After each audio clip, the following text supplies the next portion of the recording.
Andhra Pradesh BC సంక్షేమ సంఘం అధ్యక్షులు కేసెన శంకర్రావు, యువజన అధ్యక్షులు క్రాంతి కుమార్ గారు ఈరోజు గుంటూరులో 26 జిల్లాల నుంచి జిల్లా అధ్యక్షులు ముఖ్య కార్యవర్గాన్ని మొత్తాన్ని పిలిచి ఈరోజు ప్లీనరీ మీటింగ్ చేయడం జరిగింది.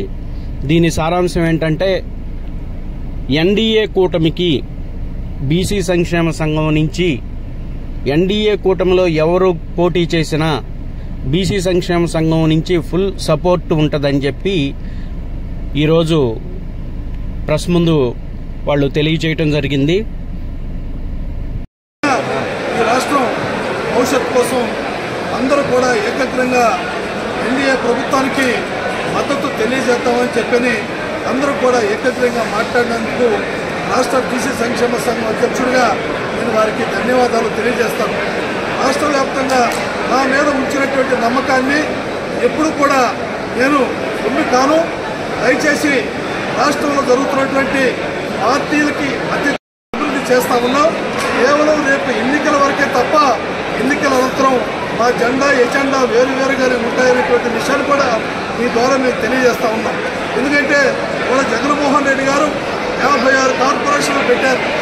అయ్యా కార్పొరేషన్ అయితే పెట్టారు, దానికి నిధులు లేవు, నిధులు లేవు. అదేవిధంగా బీసీ ఫైనాన్స్ కార్పొరేషన్ని పూర్తిగా నిర్విరామం చేశారు.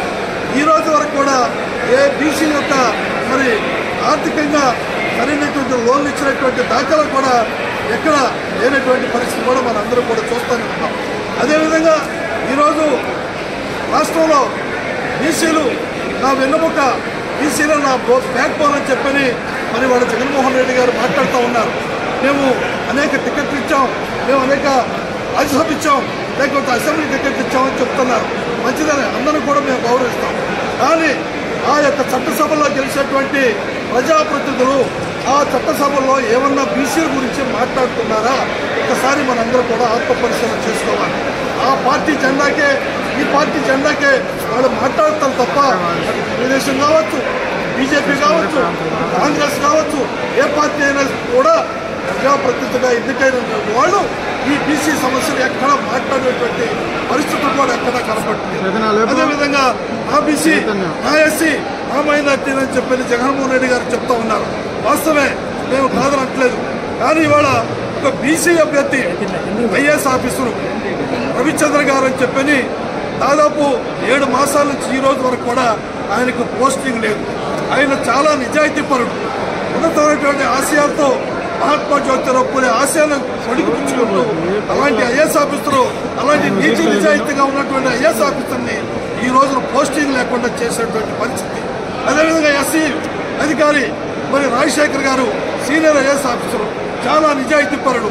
ఇంతవరకు కూడా ఆయనకి ఎక్కడ సరైనటువంటి పోస్టింగ్ ఇచ్చినటువంటి దాఖలాలు లేవు. బీసీలు, ఎస్సీలు అంటే ఈ రోజున రాష్ట్రంలో జరుగుతున్నటువంటి సరైనటువంటి పోస్టింగ్లకి అర్హత లేదా అని అడుగుతా ఉన్నా. అదేవిధంగా ఈ రోజున ప్రమోషన్స్ ఉన్నాయి.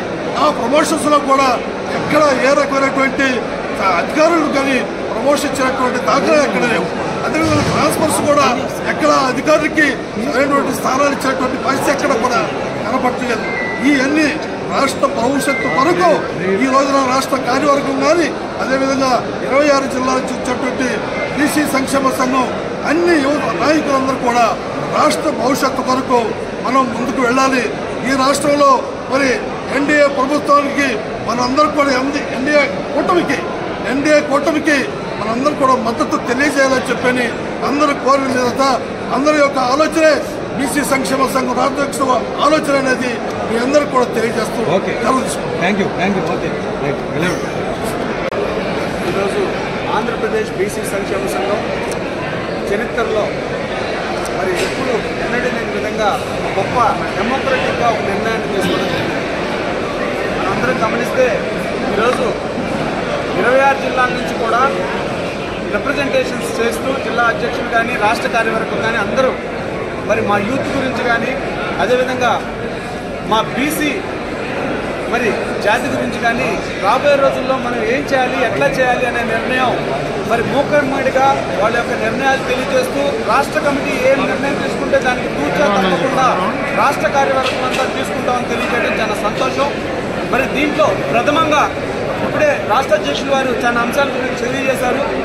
మరి దీనికి ఎన్డీఏ కూటమికి మరి టీడీపీ అదేవిధంగా జనసేన బీజేపీ ఏదైతే ఉమ్మడి మీద ఇప్పుడు పోరాటం చేస్తూ ఉందో వాళ్ళకి మద్దతు చెప్పడం మరి పూర్తి స్థాయిలో ఆంధ్రప్రదేశ్ బీసీ సంక్షేమ సంఘం తీసుకున్న నిర్ణయానికి మేమందరం కట్టుబడి ఉన్నామని తెలియజేస్తూ ఉన్నాం. దీంట్లో మొట్టమొదటిగా ఈ రాష్ట్రం మరి యువకుల్ని ఏ రకంగా మరి మొన్నటిదాకా పరిపాలన చేసిన ముఖ్యమంత్రి ఏ రకంగా మరి వాళ్ళని డ్రగ్స్కి గంజాయికి అదేవిధంగా మరి ఏ రకమైన పాలన చేశారో మనందరికీ తెలుసు. ఈ యొక్క పాలనలో ఈ డ్రగ్స్ గంజాయే కాదు, విద్యార్థులకు సంబంధించి 8వ క్లాస్ నుంచి 7వ క్లాస్ నుంచి వీళ్ళు ఈ యొక్క డ్రగ్స్కి గంజాయికి అలవాటు పడి వాళ్ళ జీవితాలను నాశనం చేసుకునే దాంట్లో పూర్తి స్థాయిలో మేమందరం కూడా దాన్ని వ్యతిరేకిస్తూ యువతరానికి పిలుపునిస్తూ ఉన్నాం. మన భవిష్యత్తు ఏంటి, మన కార్యాచరణ ఏంటో కూడా మనం నిర్ణయించుకోవాల్సిన సమయం వచ్చింది. కాబట్టి మనం అందరం ఏకతాటి మీద మరి ఈరోజు ఈ యొక్క ప్రభుత్వాన్ని తిప్పికొట్టే విధంగా మన ఓట్ బ్యాంక్ ఉండాలి, మన యొక్క లక్ష్యం ఉండాలని కూడా తెలియజేస్తూ ఉన్నా. మరి యొక్క రాష్ట్ర భవిష్యత్తు, ఈ రాష్ట్ర భవిష్యత్తు గురించి మనం ఆలోచన చేసుకుంటే మరి ఇప్పుడున్న పరిస్థితుల్లో మన యొక్క ఉద్యోగాలు క్యాలెండర్ ఇయర్ ఇస్తానని చెప్పేసి ఎవ్రీ ఇయర్ క్యాలెండర్ ఇయర్ ఇస్తానని చెప్పేసి చెప్పిన ముఖ్యమంత్రి, నేను మడవ తిప్పను మాట తప్పును అన్న ముఖ్యమంత్రి మరి ఏ రకమైన మాట తప్పాడో మనం అందరం గమనించాలి. వీళ్ళ యొక్క మరి మాటల్లో మనం ఎక్కడా కూడా చంకకుండా రేపు ఓటేసేటప్పుడు మన ఓటు చాలా స్పష్టంగా ఎన్డీఏ ప్రభుత్వానికి వేసి వీళ్ళకి బుద్ధి చెప్పాలని చెప్పి కూడా నేను చాలా స్పష్టంగా తెలియజేస్తూ ఈ అవకాశం ఇచ్చిన మరి